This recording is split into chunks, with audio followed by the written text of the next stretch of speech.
And welcome everyone to this week's Business Bytes. And we're joined once again by co-founder Andrea Anderson. Welcome, Andrea.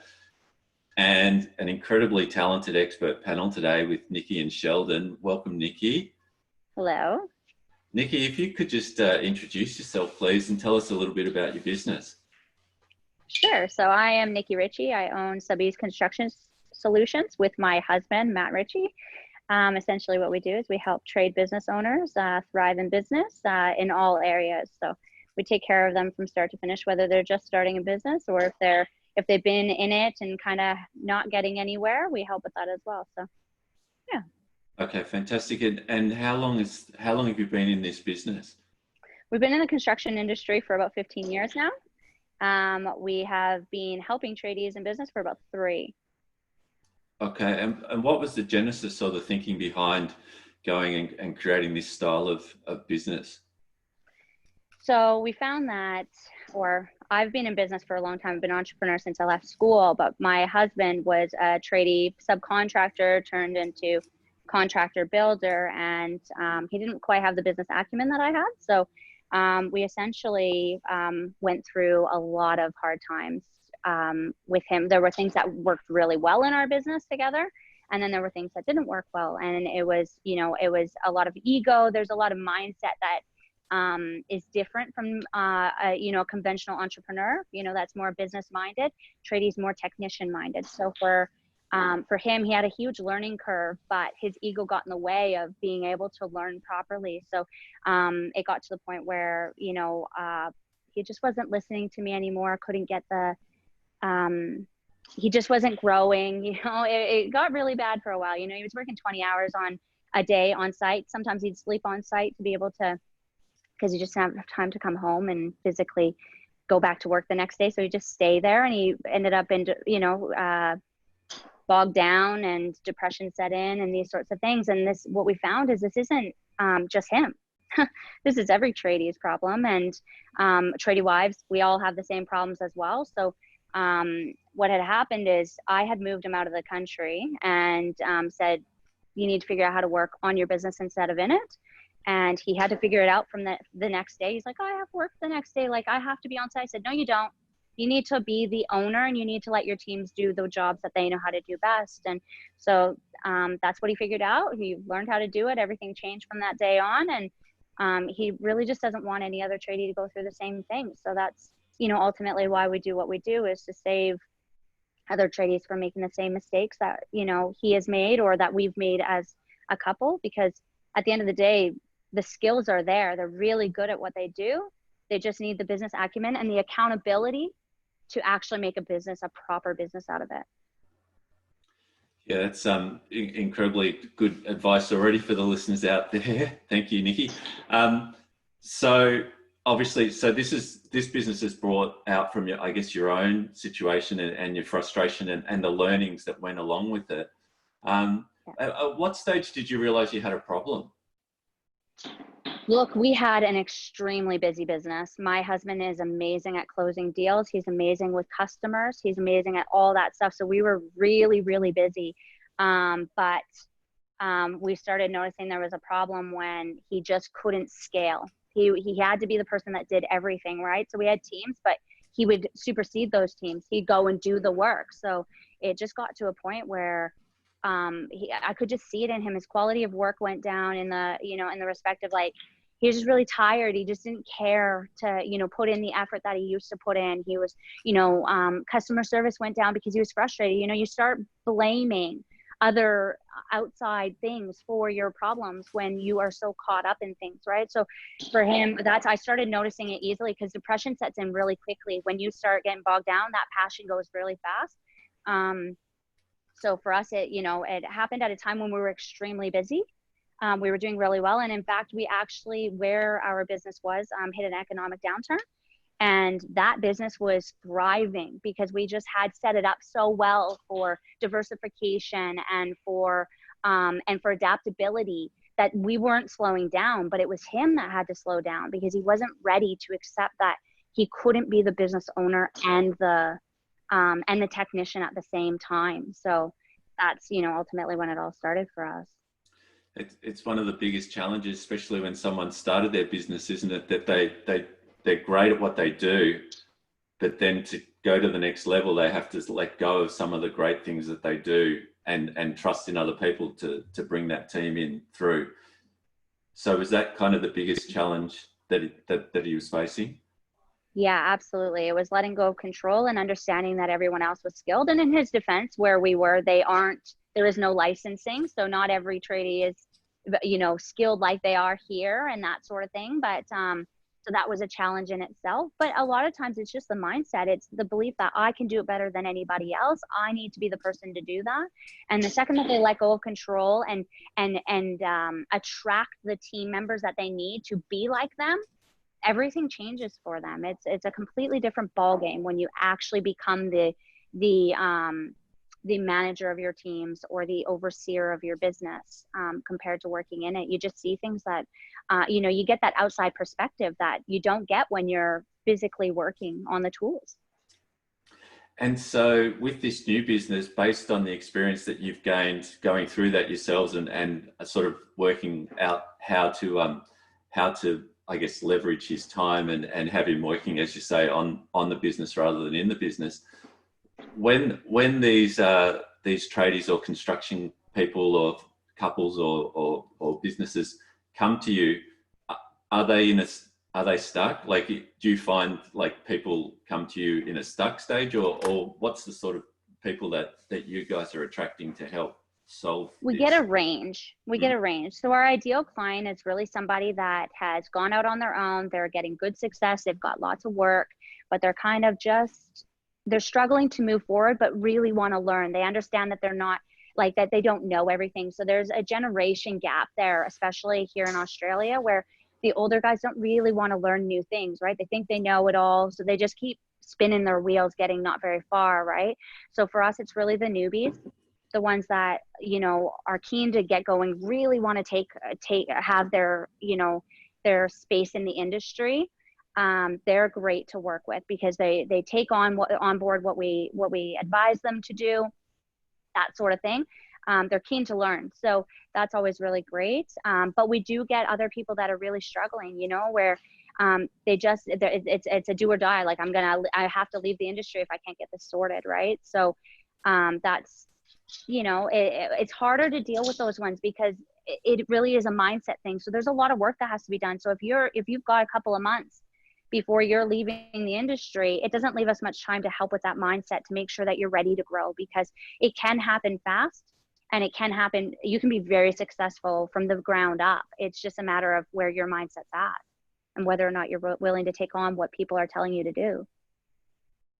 Yeah, that's a really great point for all the listeners out there, and everyone's on the call to learn. So I think I guess the listeners here are pretty open to sort of increasing their mindset and being coached. However, they probably come across people that may be more resistant to that. And you've mentioned mindset a few times. How do you go about taking someone through the process of helping their mindset, I guess, expand or be open to what you guys are suggesting? It's a belief thing, right? So it comes down to your belief systems, right? So if a lot of times, like these tradies, the industry has had like I said, it's generations, right? So they've gone in, whether they've worked for family members, or their father or grandfather ran it that way, so they run it that way, or you've gone on to an apprenticeship and you've learned from that person, and that person does it a certain way, and so forth. So we have this over and over and over again of it not working, and we know this because anyone that knows anything about the construction industry, there's only a few that are actually really successful at it, and it's from doing things differently, right? It's from adapting to change, right? A lot of them are still running things the way their grandfather or great grandfather ran things, and things and times have changed. We have to adapt to that. So for me, for us, it's literally our story.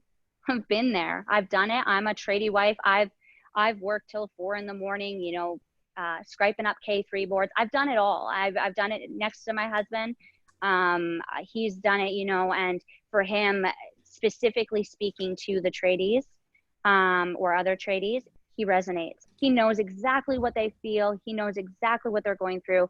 His voice speaks volumes with them because he doesn't speak like a consultant. He speaks like the, you know, the builder that he is, like the construction, you know, for the tradie that he is. You know, he is one of them, and through and through, that's his bones, you know, like that's where he comes from. He cares a lot about these guys. He's not in it to, you know, be able to tell people what to do. We're in it to help because we don't want them to go through what we went through. Yeah, that's great. You're so passionate about what you do. It comes through in just the conversation. It must be really rewarding seeing taking someone who's stuck or struggling or just wants to improve, and then seeing the results. How long does it take people? Obviously, there's how long's a piece of string? But yeah. Yeah. Honestly, it's all about what they're willing to take on. Like it really is. Like we can help them triple their business like in a couple of months. Like it's very simple, because the thing is, it's not like you're taking a thriving business and trying to make it better, right? Like there are so many things, and because they're so far behind in times a lot of the time, there's so many simple things we can do to help change. But it, like you said, it can be very rewarding. It can also be very annoying, because if they don't, you're like, all you have to do is just this little thing, like just change that. And that's a huge step for them. And we understand that, right? Because again, that mindset isn't really, a lot of times it's not that entrepreneurial mindset where you like to take risks or you're willing and see the benefit of long-term gain or things like that, right? You're really dealing with somebody that works hard to make money. And it's a very narrow mindset, right? So it's really hard to open that up. So for us, at least we have the experience. Everything that we teach them to do is something that we've done. So we can go back and say, okay, what was our belief system back then? What is it that what is it that stopped us from doing that? Or what helped us have that aha moment, right? Like my husband has so many aha moments where I'll pick his brain all the time. I'm like, hey, let's go back. What was it that actually made you change? For example, he had a financial, and this is a very common story for tradie wives, but essentially he'd come home and be like, yeah, I got a $40,000 job today, blah, blah, blah. I'm like, no, you didn't. How much is this actual profit in this job? And he didn't understand. I'm like, yeah, but there's probably $35,000 worth of material there. You didn't get a $40,000 job. Like this is, because construction has a lot of material involved. So you think, oh my goodness, $40,000. And in their head, they're already spending that $40,000 when in reality, they only are making $5,000, right? So for him, the biggest aha moment for him, and I had said this over and over and over again, Matt, you don't make that money. And he's like, yeah, I do. And I was like, no, you don't. And then I was like, I don't get why he doesn't get it. And then one day I wrote it down on paper. I actually passed the paper over to him and had him write it out. And he's like, worked it out to hourly. He's like, I'm making $15 an hour. I said, I've been saying this for a long time, Matt. And he's like, I've never pictured it like that. It was a matter of that aha moment for him was him physically writing it and him taking ownership for those numbers and understanding that's where it's at. Because a lot of the times us tradie wives do the bookkeeping, right? We're the ones that, know the numbers, but then we go over there and say, this is where you're at. And they're like, no, that's not right. You just don't know what you're doing.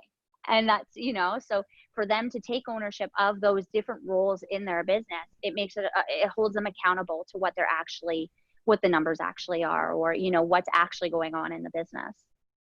Yeah, that's a really good point there. And not just for, I guess, tradies, that's across the board, isn't it? It's like, oh my God, I just picked up X thousands of dollars of work, but there's always costs. And at the end of the day, don't be spending what you don't have is great advice. It was also interesting too that you mentioned that the way you got through to him was to get him to do it and write it down and see it, and maybe he's stronger like on the visual medium than he is like with words, which sometimes as well. And I came from a coaching background in skiing, so I used to do a lot of video analysis because often we'd talk things through, but when you could show someone a video of what they were doing, they could see it like straight away. It's so important.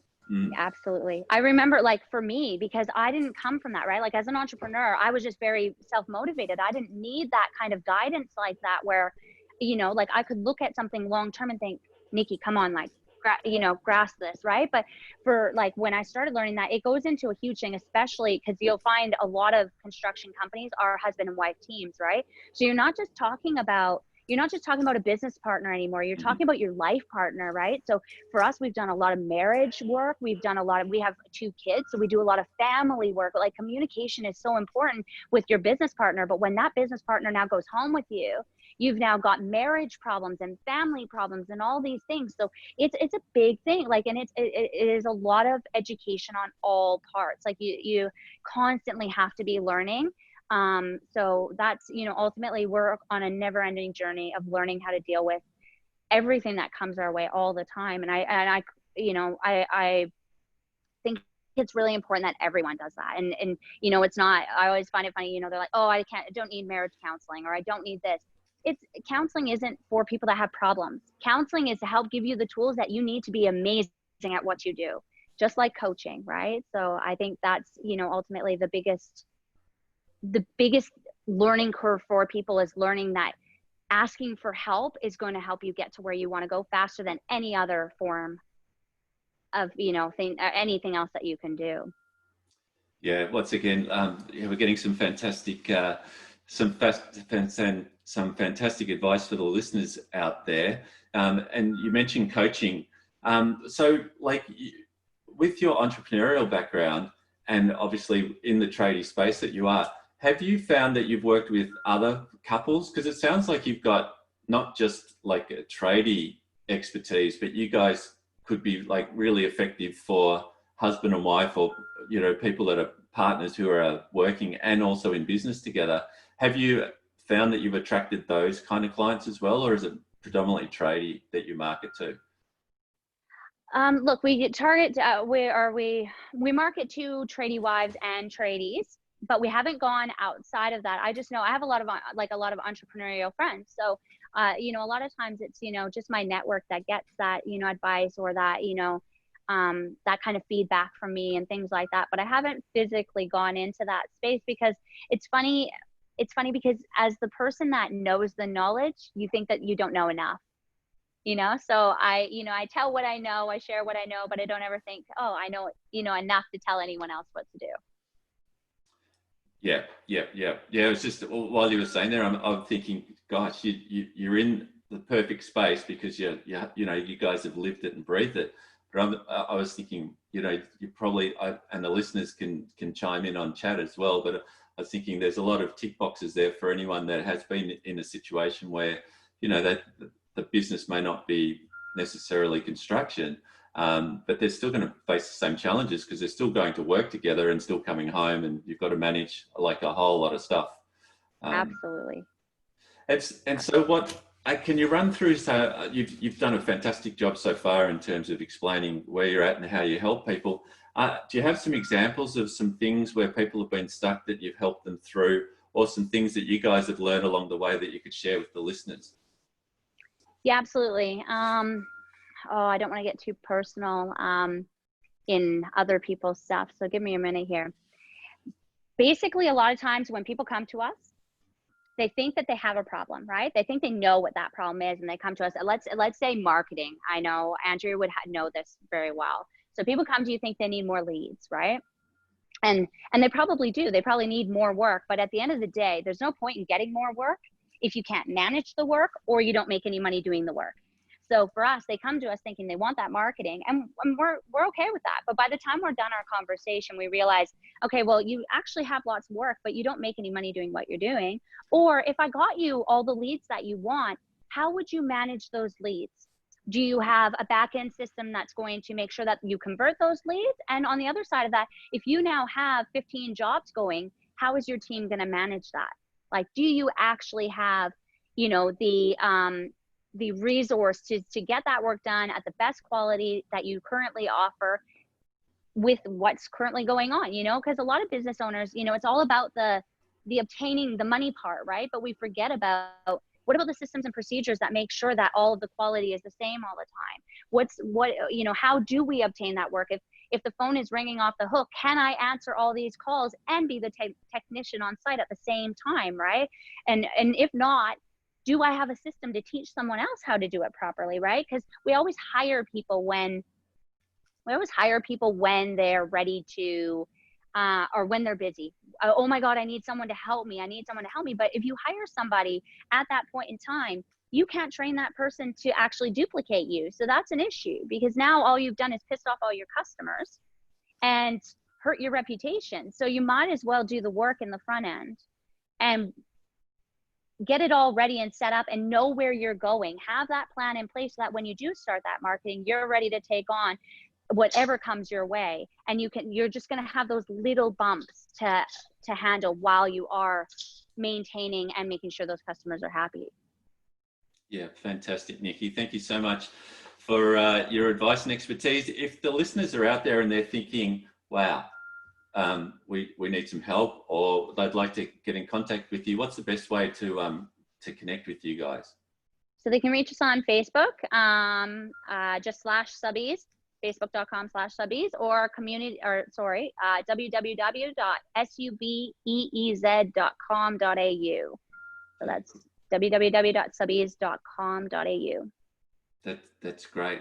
Look, thank you, Nikki, so much for sharing your expertise. Andrew, that was truly amazing, wasn't it? I'm going to get you to jump on here. Boom. Yeah. Hang on, let me just grab my phone.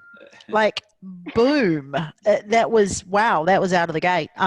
What's interesting is that there was a lot of real valid information, not just only for the kind of industry that Nikki actually targets, but also in general. And I think that this level of conversation that we're having is the most relevant conversation that we could be having ever with businesses, because there are so many businesses out there who are experiencing this at a number of very deep and dark levels. So there really is some validity that's come out of that today, mate. So very, very exciting. Yes. Thank you for having me. I totally appreciate it. It's been awesome. Oh, dude, yeah. Don't go anywhere. We've still got questions. No, I'm not going anywhere. Yeah. And so we're crossing our fingers and hoping that the technology gods are on our side, and we're crossing across to Sheldon. If you can please unmute yourself and please introduce yourself and tell us a little bit about your business. No, we can't. That's Sheldon. We've had some technology issues today, listeners, so we're just working through that. We'll let you hit some buttons there, Sheldon, and try and get things happening. Oh, I think I heard something.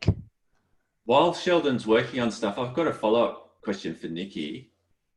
And Sheldon, just jump in if you figure out that you can get your sound working. You mentioned that you had a background in entrepreneur from school. Can you give us a little bit of your background and talk us through some of your... Sheldon? Sorry, I heard something. No, I think he's... Just jump in, Sheldon, when you can. But Nikki, if you could just run us through, could you give us a bit of a background of your entrepreneurial journey before this business? Yeah, absolutely. So I started off with a commercial and residential cleaning company. So we did that for many years, did really well out of that. That's when we started our construction company as well. Then we went into real estate redevelopment. So we flipped houses in Canada and the United States. And then we did turnkey real estate in the United States. So we actually help communities rebuild and help get people back into the back into the home ownership game. So that's, we've been doing it for, it's all kind of tied together, right? Construction worked really well because I was already cleaning, and then the redevelopment, we were already flipping our own houses because obviously we had our construction team, and then that just landed into doing more projects and getting people, investing their money into real estate. So, yeah. How did you learn your entrepreneurial skills? Did you read a lot, or mentors, or is it just something that's come naturally? So my dad was a technician entrepreneur his whole life. So I've wanted to be, honestly, I've been thinking about business since I had my first job at 10. I've been working ever since. I did my dad's bookkeeping since 10. So it's been in my blood forever. I absolutely love business more than anything. It's literally a hobby and a career. Yeah, I read a lot. I follow a lot. I have a lot of mentors. I've had a lot of amazing mentors over the years. But no education from school. I found the school system not for me. And just very limiting. As to, you know, how creativity or how business really comes from creativity. But yeah, I've just really just followed in the footsteps of other people. And I've been okay to learn, you know, I've been okay to make mistakes, take risks, and just enjoy the journey, because that's the best part of it, right? Like, it's not about money for me. Money is a subset, and it comes when you're, you know, in alignment with your passion and purpose. And so yeah, it's just been something that's been part of my life for a really long time. Yeah, that's fantastic. And the good news is I can hear some typing in the background. So I'm thinking we're good. Welcome, Sheldon. Hi, is that, I actually switched over to my camera mic, so I'm listening on the headphones, but the camera is the microphone. Don't know why this microphone doesn't work, but anyway, hey, it did yesterday. Thank you, kiddies. How are you? Nikki, yeah. I really enjoyed your talk there, and I can actually endorse some of the things you say, because what I do, I see exactly what you're telling me about. Work with tradies, work with allied health professionals. They all have these huge problems with organising their businesses. And so yeah, Sheldon, officially welcome. And thank you, Peter. Great to see you. Can you just introduce yourself and tell us a little bit about your business, please? Sure thing. Look, my name is Sheldon Morey, and I'm the tech magician at Sheldon Morey Consulting. So what I do is I'm a technology coach, and as Nikki was reinforcing, you need coaches to do this stuff. So a technology coach, what does it actually mean? So a technology coach is just like a business coach, who shows you how to organize your business. A technology coach actually works on your technology to show you how it should be organized to be effective and efficient for your business. So really, we're the same. I just do the technology side of it. Yep. And so for the listeners out there, in terms of technology, we've got some idea, but what are the sorts of things when you're working with business that you will take them through on the technology side? From a bit of history, or I'll go into the history later, but basically any form of technology that a business needs, pretty much I've worked with. I've been in this industry now for 40 plus years. I've been here since before most of the technologies were invented. I know what they do. I've been involved with them. So really, it just doesn't matter. I've been in the voice space, the data networking space, the document management system space, pretty much everything. So what I need to do with a business, and just like Nikki was talking, I go about a process of trying to understand how a business works. So in order to be a coach, you need to know what they're doing and how they're doing it.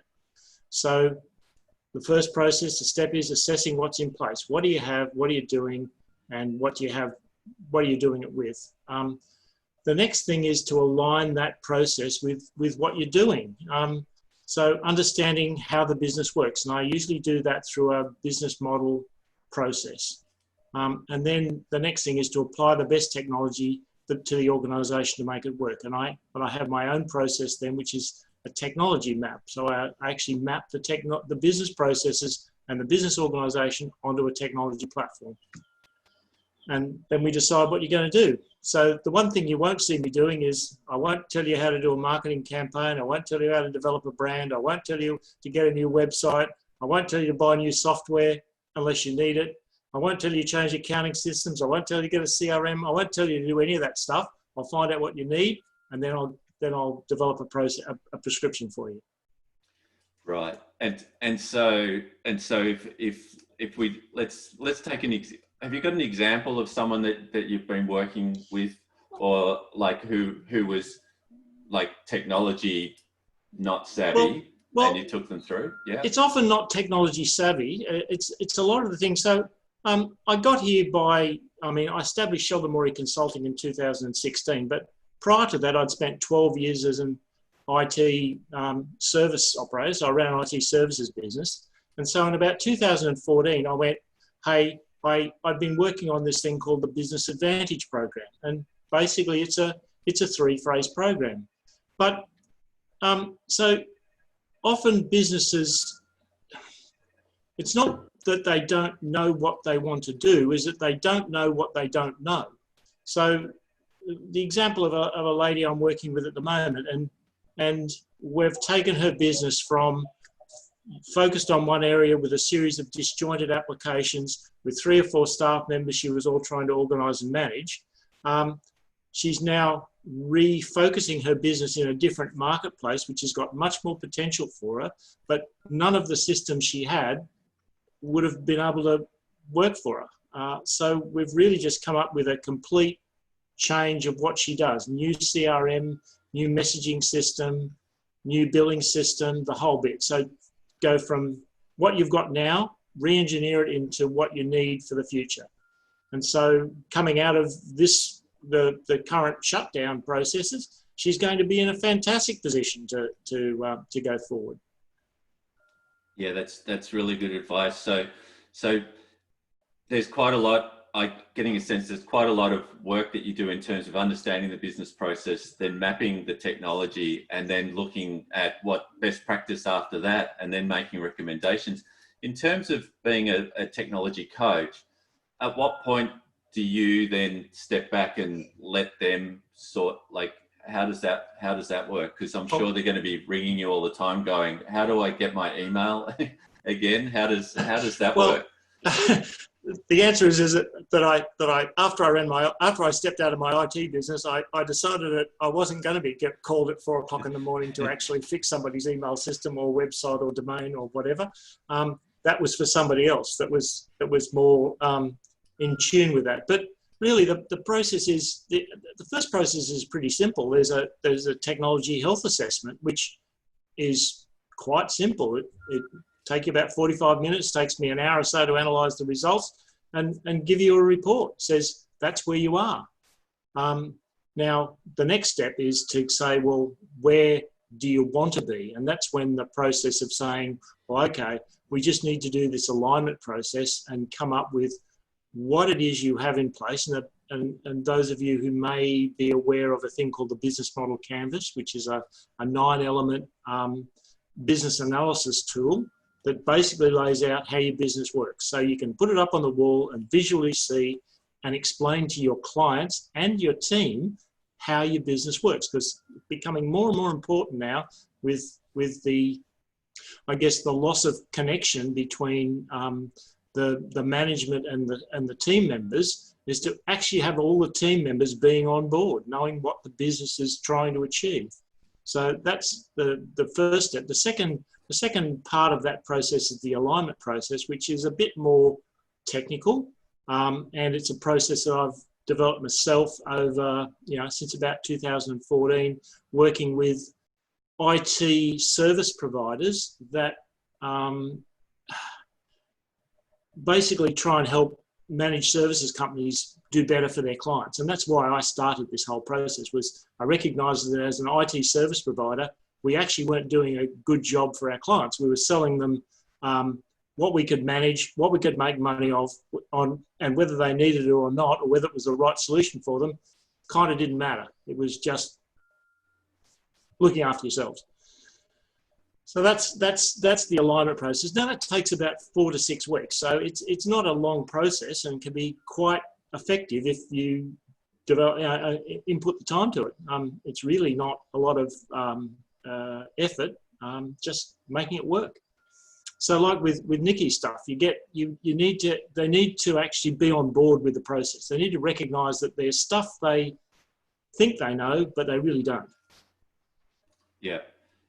Once again, we've got some recurring themes happening today. Yeah, it was actually quite convenient that Nikki was there talking about sort of stuff, because when I heard her talking, I went, wow, that's exactly what, Andrea must have lined this up because it was just so aligned with what she was talking about and what I do. It's exactly the same. Yeah, very relevant. She's pretty good at aligning up the experts. So there's some pretty good synergy with that. You mentioned the 9 pillars of the business process. Yep. Was that something you developed, or is that something you've come across? No, that's a. In fact, it's quite a. It was developed in 2009 as part of a research project by a group of US and European business academics, I guess. So it's the business model canvas is a tool that's publicly available from an organisation called Strategizer Inc. And a guy by the name of Alex Osterwalder and several other of his cohorts produced a book, or a series of books actually, called the business model canvas and the value proposition process. And those two processes really set up how a business should be organised. And it's quite straightforward, easy to do. And it's not free. There's a online tool that you can get. You can pay your subscription and buy it for about $500 a year.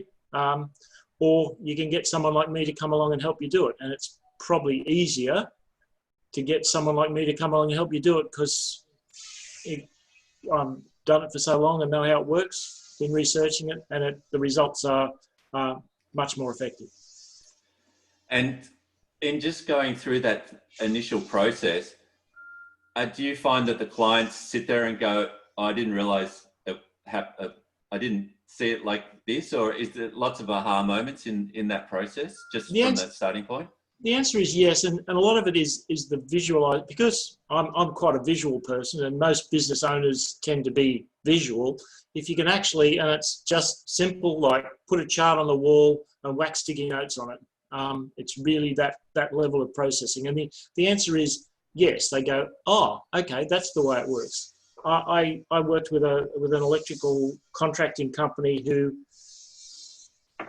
the general manager and the business development manager would produce these reports for their boss, the owner of the company, and stick them on his desk in their Excel spreadsheets or whatever they were. And the boss, he'd never look at it. He all this stuff, all this paperwork and figures and numbers made no sense to him. When we pulled it apart and he had 3 parts to his business, put it up on a chart, on 3 charts on the wall, and go, this is how the business works. They went, oh yeah, that's how it goes. And so if you're going to make a change here, the impact on the technology and your organisation looks like this. Oh, right, great. So then we went into the next phase of it, which is the third phase. As I said, it's a 3-phase process. The third phase of it is looking at an opportunity mapping tool, or process that is fairly new to me. I mean, I've been working on it for about a year, where businesses can see how to plan what their future is going to look like, or what the future options are going to look like, and what it's going to cost them. And so they can then feed that back into the model, and both the business model and the technology model, to actually plan where their future is going to go. So they can see a change. Well, that's pretty exciting. So not only do you work with clients here, but you're also trying to align the current system with the future business goals, so as there's that sort of seamless run for the business. Well, it helps the business being able to understand where the future is, and not all opportunities are going to come off, right? So if you know that there's 6 activities or projects out there that you can attempt to do, and depending on how technology and markets change and the climate changes, some of those will be viable and effective, and some will have to disappear. Yeah. And you get to see them on the wall, and it's easy to do. Yeah. And I mean, things are constantly evolving. How have you found the current COVID situation with your clients? What's been the situation for you in your role as coach? Well, most of my business is referral based, so I just get referred. So it's actually been quite quiet in that I think businesses and business coaches, a lot of it are just taking a great big deep breath and going, well, what is going to happen? Because everybody stopped and then everybody thinks they're going to restart again. And you go, well, I'm sorry, it isn't actually going to look like the way it was. So, I mean, I look at cafes in the CBD, right? You go, well, you're not going to have a business because there's not too many people going to go back into the high-rise buildings in the CBD. Certainly not quickly. Maybe in a year's time, maybe longer. But they're just not going to be viable, those businesses. So either what do? Shut them down, or reposition them in the market area where there's going to be growth. So in the suburban shopping precincts and things like that. So yeah, it's kind of interesting how these things might develop. And there's also looking at what the market's going to do, looking at big picture things. Like I know in the marketing SEO, one organisation which is probably a huge impact on a lot of small businesses is an organisation like Facebook. Now everybody's using Facebook to sit there and market their stuff and promote their stuff. Facebook is facing a significant disruption point in that legislation is going to stop them from actually doing some of the stuff they do, and their advertising revenue with the current Black Lives Matter and protests and those sorts of things. I mean, people are pulling. I mean, the large sponsors of Facebook are pulling their advertising money. So where are they going to put that, and what's Facebook going to do, and what's Facebook going to do to the average small business owner when they don't have that market share? Big issues happening. Yeah, there's certainly some uncertainty in the world. For the listeners out there, and we're obviously going to go out to our database of several thousand, and so hopefully, Sheldon, we can generate some more word of mouth for you at the moment, because I see this as a great opportunity to sit down with someone like you, if there's owners out there who have got a bit of time to really understand, I guess, where they are and where they can be, based not just on the current situation, but there is an opportunity at the moment to be doing that. Well, a lot of the partnerships that I have are with the financial professionals, financial advisors who are looking at a business, going, well, should you invest your money? Where should you invest it? So my opportunity planning process helps with that. Business consultants for exiting, transition, succession processing, stuff like that. Systems integrators who are looking at helping a business transition into their product. Will their product suit what the business needs to look like in the future? Well, that's what I can help with. There's certainly a lot of strings to your bow. Do you find that when you're working with a client, they start to see all your other areas of expertise and they just want to buy more and more of your time? The answer is yes. So as I said, there's this lady that we've been working with now who's transitioned from one. Basically, her business is the same. She's just changed the client segment she works with to a much better, richer, more stable client base.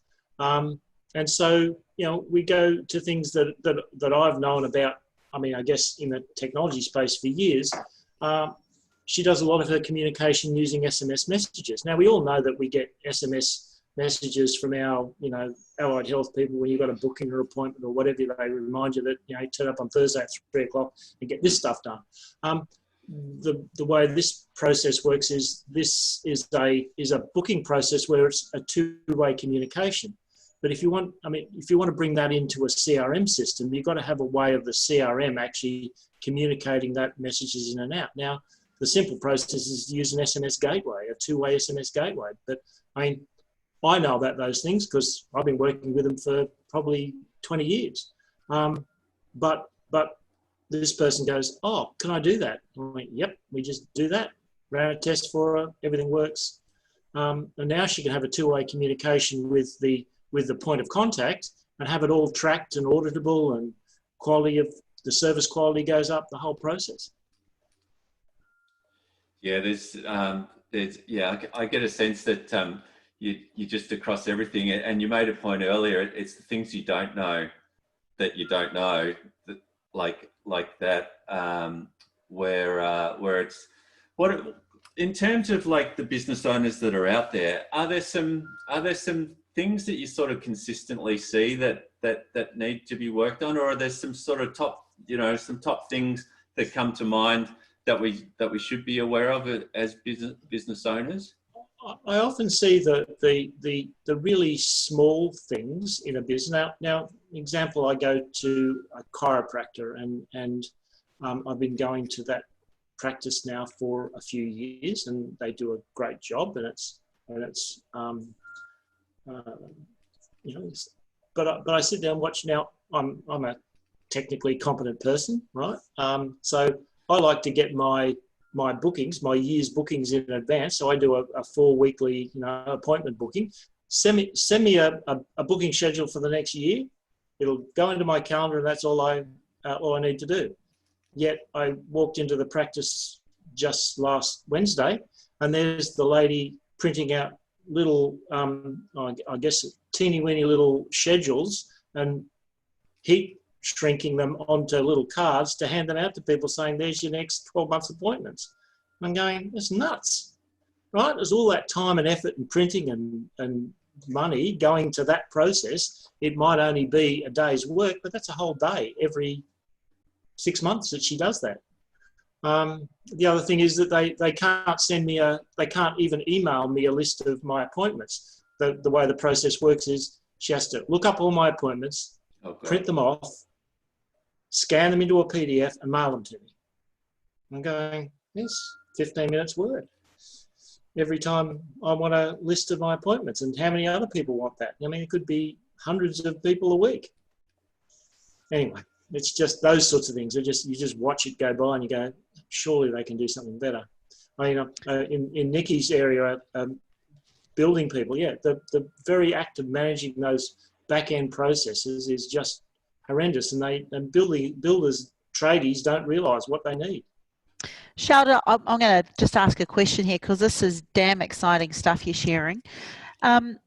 Based on today's environment that we're in, what would be, from a technology perspective, what would be 2, I guess, tech tools that we as small businesses should be genuinely looking to implement in our businesses?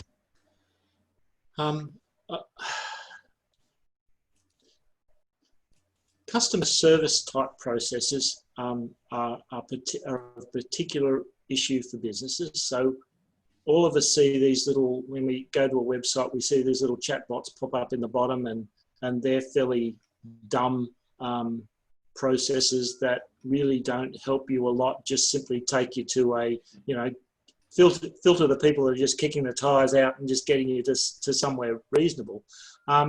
Capturing the customer experience process and actually putting that into a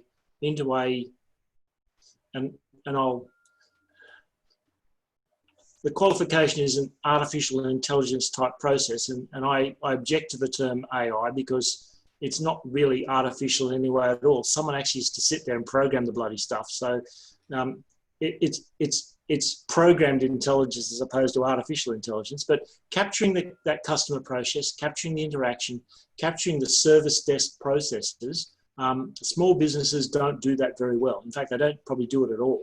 We don't do it at all, no. And so making sure that those processes are captured and are documented, and that you can get hold of these processes that take a whole pile of common queries away from picking up the phone and having to answer a client's call. That's quite important. And then looking at trying to find out, I guess, the looking at the future marketplace of your clients. Where are your clients going to be? Who are they? There's an old thing is in retail and all those sort of things. Your future clients are here now. They're at school. So find out what they're doing and what they're looking at, and go capture what they want. Nice. And it's interesting that you talk about rather than focusing on the technology, although you are a tech coach, essentially, your advice just then was focus in on the user experience and to a degree not systemize it, but understand or have a greater understanding of that user experience with you, and then go and find the technology to support that.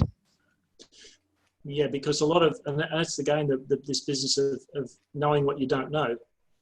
People go and say, or you get somebody smart comes into your organisation and the owner says, I want to be able to do this better. And so someone will say, oh, we'll just get a chatbot and we'll set it up and whack it in. But there's no thought about what that process has to look like for the business. Mm. And so, yeah, I'm for stepping back and going, how is this going to work and what's this going to do for my business and where's the best impact? So it's nice. To me, it's the cost. Cool.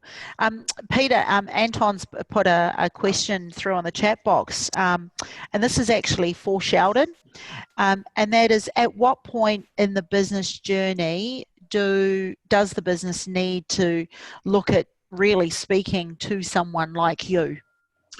Well, okay. I'll be honest and say I'm not particularly good at startup businesses. So my focus is on, a business that's been running for about 4 or 5 years or more, has a reasonable turnover, 6-7 figure turnover business, and has basically got a whole pile of systems that got put together when they started, and they function okay, but there's no integration, or there's integration holes within the processes. And so that's when they should talk to me, because if some of the things I'm going to recommend to them will require them to invest some money, the results will return to them in pretty short time, but they still need to be able to stump up the cash. And some of these are not sick. I mean, this lady that we're talking about that re-engineered her business from a disjointed set of Excel spreadsheets and accounting packages and online form completion tools, it's probably only going to cost her about, maybe $12,000-$15,000 to re-engineer a business, and maybe only about $300-$400 a month in licensing. And she'll have a completely automated business that can scale as she at the scales. moment. Yeah, as she grows, she can go from her 100 customers now that she has to a 500 customer business, and probably only put on one more staff, simply because we've automated everything for her. Wow, fantastic! So Sheldon, how do people potentially reach out to you? I do most of my work on Facebook, on LinkedIn. So my LinkedIn profile has everything that I do on it. All my contact details are there. You can book appointments through the appointment booking link in my LinkedIn profile. I do have a website that you can go to that's got some stuff on it. It's not active and it's not my area of generating leads, and it's not my area of communicating information. I have a Facebook group that's a closed group that I use for my clients to just get the tools and get some comments and get support from me. As Peter said, you don't want to be answering the phone call all the time for someone who's just got an email problem, but if they've got a problem with how to design a business opportunity or the information's in that Facebook group. Beautiful. And that Facebook group is just Sheldon Morey, No, it's the Business Achievers Program. Business Achievers Program, but it's private. You've got to get invited. I only do it for clients. Yeah. Nice. Okay. Which is fantastic. Sheldon, thank you so much for sharing your expertise today. We're going to jump in and just ask Nikki, just final thoughts for any sorry. I've got a question for Nikki from Anton. Fire away. My partner and I run a micro business together. With your many years of entrepreneuring, what is the one piece of advice you would share as we are heading into our second year of business? With each other or within their business? Husband and wife. Husband and wife. As a husband and wife, I would think so. definitely be to learn the 5 love languages. Nice. Why is that? Reiterate. Give me a little bit more. So the 5 love language just helps you to understand what that person needs when they need it. So if the book is by Gary Chapman, I believe. Yep. It's a good book, by the way. Yes, it's a beautiful book. And it works for business partners and, and relationships and kids and everything. So when you understand that the way that you perceive information or the way that you perceive love is different than somebody else, you can easily put yourself in their shoes. So when there's an argument about, or when there's a misunderstanding or a miscommunication about something, anything, it's very easy for you to switch off and say, oh, wait, that's not going to work for that person. So it just makes life so much easier to deal with. That constant back and forth and not understanding what that person needs from you. I know communication for Matt and I is one of the biggest challenges. It's not a challenge because we work on it all the time, but let's use the word challenge for the lack of a better one. But you're going to face that a lot of the times. You butt heads about, different opinions and all these sorts of things. So if you understand the love languages and the way that person perceives things, it'll be much easier for you to communicate and talk through things and come to a common ground, I think. Yeah, really good advice there. Andrea, were there any other questions before we'll get final thoughts from Sheldon? I've asked them. Oh, so, okay. Yeah, we're all good. Sheldon, just final thoughts for business owners out there that are thinking technology. Well, as I said, you're right in the fact that technology to me is a secondary part of the process. It's really thinking about what you want your business to look like in 12 months and 2 years, because I think we're going to be in a bit of flux for that length of time, is planning what you can do now to be in a good position and what you can prepare to change, to adapt to the changes for the future, because they're going to happen, and they're going to happen a lot.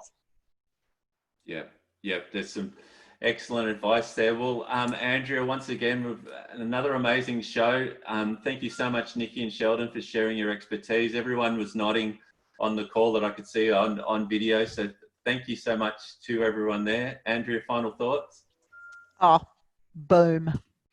It's the thing I love about this, Pete, is, we bring in these experts, and they're experts not from a technical perspective, but actually from a business and life perspective, because I give you a brief going, this is what they do, and we never talk about it. They always come out with the most amazing things. So once again, a fantastic discussion. Yes, so thanks everyone for joining us on the call, and to our listeners out there via email who always come and consume this content in their own time. Thank you to our guys, and if anyone's out there and is looking for some mentoring and support, Andrew and I do run a mentoring and support program. You can find more information there on bizmojo.com.au. But for right now, Nikki and Sheldon, thank you so much for joining us. A great show. Thank you. Thanks for putting it together, guys. Yep. Take care. Have a great day, team. Bye. Bye.